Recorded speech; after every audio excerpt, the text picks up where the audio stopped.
Good morning, everybody. Today's passage is from the book of Matthew, chapter 10, verses 24 through 31. Let's read it together. The disciple is not above his teacher, nor a servant above his master. It is enough for the disciple to be like his teacher, and the servant like his master. If they have called the master of the house Beelzebub, how much more will they malign those of his household? So have no fear of them, for nothing is covered that will not be revealed, or hidden that will not be known. What I tell you in the dark, say in the light, and what you hear whispered, proclaim on the housetops. And do not fear those who kill the body, but cannot kill the soul.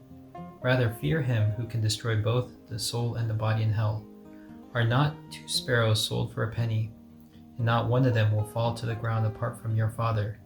But even the hairs of your head are all numbered. Fear not, therefore, you are of more value than many sparrows. So today's passage, Jesus encourages disciples to fear not. What should we not fear? We shouldn't fear openly proclaiming our faith in Jesus. When we openly and publicly make our faith known, we can expect to be criticized, rebuked, and even persecuted. In my own hospital, I've had several coworkers who are Christian, and among ourselves, we discuss things that are biblical. But sometimes we find it uncomfortable or sometimes even difficult to discuss these things outside of our circle. Why is this? Well, for example, one of my coworkers got reported to Human Resources for praying with a patient. Another got reported for including in the bottom of her email, "God bless you."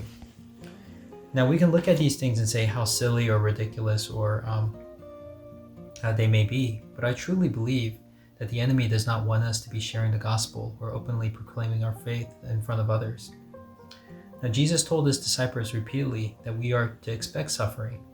As men criticize Jesus, even calling him Beelzebub, we should expect no less to be in calling ourselves to be his followers. But we know that one day God will reveal everything in his light, and we will all stand before him in judgment, even though people try to hide their evil deeds in their evil hearts. We know that the worst anyone can do to us in this world is to destroy our bodies, but God will ultimately judge both our bodies and our souls. And we know that he cares for us as we are his children. As I grow older, I sadly realize my own age. I started noticing more joint stiffness, get muscle aches, and even injuries. And when I come out of the shower and dry my hair, I notice that there's more hairs in the bottom of the sink. Now, do you know that God knows every single hair on every single one of our heads? And he knows every grain of sand in the sea. So how much more would God care for us if he is so detail-oriented and he can know every single hair on everyone's head? Now, during this season, a lot of us look forward to this Christmas spirit.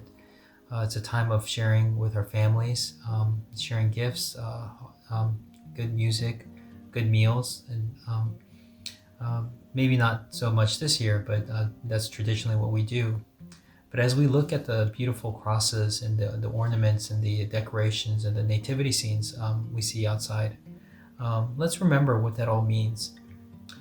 The God of the universe, he came down off of his throne, and before all the angels of heaven, before if any angel came to us, we would be so astounded by their brilliance and magnificence. But before all the angels who proclaim God to be holy, holy, holy continuously, God looked down on us and said that he would save us from our sins. He would come down as a baby to be born in a manger.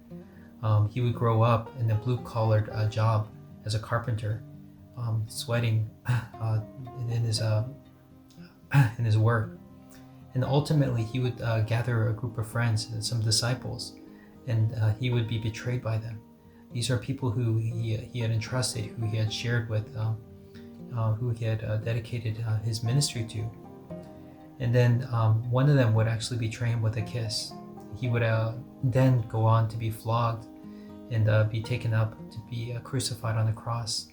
We know from the writings of Cicero that death on the cross was the most humiliating, most terrible form of punishment that anyone could endure at the time. He wrote that some people, when they were flogged, their skin, their flesh would come down off on ribbons, With every breath, their raw backs would scrape against the splinters on the wood. Do you know how we execute prisoners in the United States these days? We give them a final meal of their choice, and then we have them in a room that's surveyed by their friends and families and witnesses. Then we hook them up to an IV after we sterilize the site, and then we give them a cocktail of respiratory depressant, a paralytic for the heart, and also a sedative. So even in death, we try to preserve people's dignity. But how undignified was the death upon the cross? So if we think about the pain and suffering that God willingly chose in that point in time to die for our sins, it's so mind-boggling, so amazing. So when it comes to suffering, we should remember three things. God suffers with us, God suffers for us, and God calls us to suffer with Him. When Jesus told us to take up our cross daily and follow Him, it's not just a beautiful saying or just a figure of speech. When we look around our world, we see so much hurt, so much pain, so much depression, so much anger. So this is not something that can be solved through the government. This is not something that can be solved through celebrities or wisdom seekers or people who are very highly intelligent. This requires the hand of God. But brothers and sisters, that's you and me. We are the hands and feet of God. He is calling us to go out to these suffering people, to minister to them, to show them the gospel of God's love through Jesus Christ. In other religions, different gods, they have a way of sometimes overlooking sins or sometimes just condoning certain sins or misdeeds. But the difference in Christianity is God not only does He forgive our sins, He redeems His people.